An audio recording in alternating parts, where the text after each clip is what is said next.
శుభోదయం. క్రీస్తు యేసునందు ప్రియమైన విశ్వాసులారా, సజీవుడు పునరుద్ధారణటువంటి యేసు క్రీస్తు యొక్క పరిశుద్ధ నామంలో మీ అందరికీ ఉదయకాల శుభాలు తెలియజేయుచున్నాను. మన టిఎల్సి అనుదిన ఆహారంలో లూకా సువార్త 8వ అధ్యాయం 50వ వచనాన్ని మన జ్ఞాపకం చేసుకున్నాం. యేసు ఆ మాట విని, భయపడవద్దు, నమ్మిక మాత్రం ఉంచుము, ఆమె స్వస్థపరచబడునని అతనితో చెప్పి. దేవుని బిడ్డలారా, సందర్భం ఈ భాగంలో మీరు చూస్తే మీకు స్పష్టంగా అర్థమవుతుంది.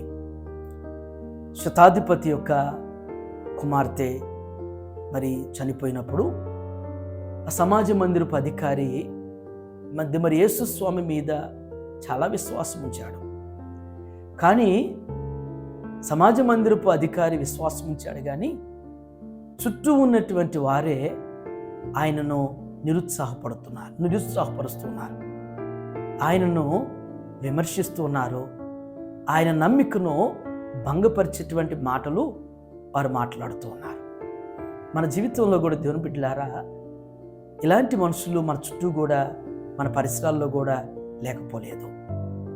దేవుని మీద ఆధారపడుతూ దేవుని కొరకు జీవించాలనుకున్నప్పుడు, దేవుని కార్యాల కొరకు నిరీక్షిస్తున్నప్పుడు చాలామంది అంటే మన చుట్టూ ఉన్నటువంటి వారే మన నిరుత్సాహపరుస్తారు. ఇంకేమి దేవుడు ఇంకేం చేస్తాడు, ఇంతకాలం అయిపోయిన తర్వాత ఇప్పుడు ఇలాంటి సమయంలో ఇంకేం జరుగుతుందిలే, నీకేం మేలు అవుతుంది జరుగుతుంది, నీకేం కార్యాలు జరుగుతాయి అని చెప్పేసి మనల్ని ఎంతగానో పరిచేటువంటి మాటలు మాట్లాడతారు. నిరుత్సాహపడకూడదు. మనం ఏమాత్రం కూడా వారి మాటలకి భయపడకుండా యేసుస్వామి ఆ వ్యక్తితో, సమాజ మందిరపు అధికారితో అన్నటువంటి మాట ఏంటంటే, యేసు ఆ మాట విని అనేటువంటి మాట ఉంది అక్కడ. యేసు ఆ మాట విని అంటే సమాజ మందిరపు అధికారి యొక్క మాటలు వింటూ ఉన్నాడు, ఆయనతో మాట్లాడుతున్న మనుషుల యొక్క మాటలు కూడా వినుచూ ఉన్నాడు. గొప్ప శ్రేష్టమైనటువంటి మాట దేవుని బిడ్డలారా, మన దేవుడు చూచుచున్నవాడు మాత్రమే కాదు, మన సంభాషణలన్నీ కూడా ఆయన వినుచున్నటువంటి వాడు. మనం ఏం మాట్లాడుతున్నామో, ఎవరితో ఏం మాట్లాడుతున్నామో, నాలుగు గోళ్ల మధ్య ఏం మాట్లాడుకుంటున్నామో కూడా మిద్దెల మీద వినిపించబడిన జ్ఞాపకం చేయబడింది. దేవుడు మన మాటలన్నీ కూడా, మన సంభాషణలన్నీ కూడా వింటున్నాడు అనేటువంటిది ఈ యొక్క సందర్భాన్ని బట్టి మనం గ్రహించాలి. రెండవది అక్కడ ఉన్నటువంటి మాట ఏంటంటే, భయపడవద్దు. సమాజ మందిరపు అధికారితో యేసుస్వామి అన్న మాట ఏంటంటే, భయపడొద్దు అనేటువంటి మాట జ్ఞాపకం చేస్తాడు. డు నాట్ ఫియర్ అనేటువంటి మాట. జీవితంలో భయం అనేటువంటిది బహుభయంకరమైనది. కరోనాలో మనం గమనించాం, గత కాలంలో కరోనా వచ్చిన వారికంటే కూడా కరోనా వచ్చిద్దేమో అనేటువంటి భయంతో ప్రాణాలు చాలించిన వారు లేకపోలేదు. ఇప్పటికీ కూడా చాలామంది జీవితాల్లో ఈ భయం వారి హృదయంలో గూడు కట్టుకుంటుంది. ప్రతి విషయంలో భయం. ఏదైనా చేయాలంటే భయం, ఎక్కడికైనా వెళ్ళాలంటే భయం, ఎవరితోనైనా మాట్లాడాలంటే భయం, ఏదైనా ప్రయత్నం చేయాలంటే భయం, చదవాలన్నా భయం, ఎగ్జామ్స్ రాయాలన్నా భయం, ఏదైనా ఎదుర్కోవాలంటే భయం భయం భయం భయం. యేసు ప్రభు సమాజ మందిరపు అధికారికి ఈరోజు మనందరికీ జ్ఞాపకం చేసిన మాట, భయపడొద్దు. ఎలాంటి పరిస్థితులైనా కావచ్చు, ఎలాంటి మరి ఇబ్బందికరమైనవి అయినా కూడా మన మీదకి వచ్చేసి దగ్గరకు వచ్చేసింది అనేటువంటి పరిస్థితి అయినప్పటికి కూడా యేసు ప్రభు జ్ఞాపకం చేసినటువంటి గొప్ప మాట ఏంటంటే, డు నాట్ ఫియర్ అనేటువంటి మాట. భయపడొద్దు. భయంతో చాలామంది వారి భయమే వారిని మింగివేసింది. సమాజ మందిరపు అధికారితో అన్నాడు ప్రభు, భయపడొద్దు అనేటువంటి మాట.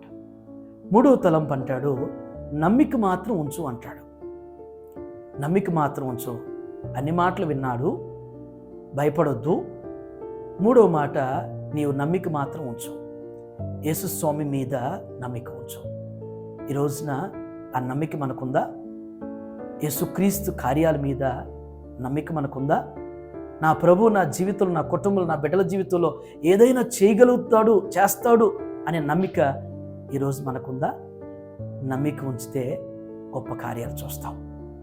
నువ్వు నమ్మితే గొప్ప కార్యాలని నీ జీవితంలో, నీ కుటుంబంలో, నీ బిడ్డల జీవితాల్లో చూస్తావు.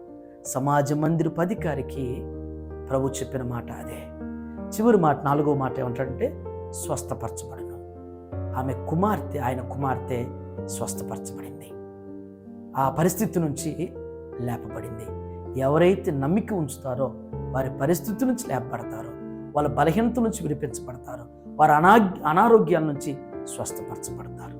ఆ విధంగా మన జీవితంలో కూడా ఉదయకాల సమయంలో భయం నుంచి బయటకు వచ్చి దేవుని మీద నమ్మిక ఉంచి దేవుని కార్యాలని పొందుకునేటువంటి విశ్వాసాలుగా దేవుడు ఈ ఉదయం మనందరిని కూడా స్థిరపరచునుగాక. ఆమేన్.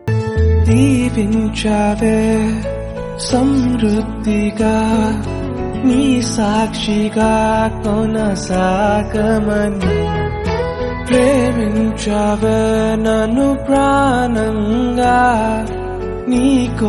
ప్రార్థన చేసుకుందాం. ప్రేమ కలిగిన ఆయన, కృప కలిగిన తండ్రి, మీకు వందనాలు చెల్లిస్తున్నాం. శ్రేష్టమైనటువంటి తలంపు నాయన, ఆనాడు సమాజ మందిరపు అధికారితో మీరు మాట్లాడినటువంటిది ఇదిను నాయన, మాతో మీరు మాట్లాడినందుకు వందనాలు. దేవా, మా ప్రతి సంభాషణ వింటున్నారు అనేటువంటిది మీరు జ్ఞాపకం చేశారు. అయ్యా, మాలో ఉన్నటువంటి ప్రతి భయాల్ని యేసునామములో మీరు తీసివేయండి. ఏం జరుగుతుందో ఏమవుతుందో అనేటువంటి ఆ కలవరాల నుంచి, ఆ భయాల నుంచి మీ బిడ్డల్ని ఈ ఉదయకాల సమయంలో విడిపించమని ప్రార్థన చేస్తున్నాను. మీ మీద నమ్మకం ఉంచిన ఆయన మీ కార్యాలు పొందుకునేవారుగా, అందుకునేవారుగా, అనుభవించేటువంటి వారుగా మీ బిడ్డల్ని స్థిరపరచమని యేసు నామములో ఈ ప్రార్థన మీకు సమర్పించున్నాను తండ్రి. ఆమేన్. దేవుడు మిమ్మల్ని దీవించును గాక.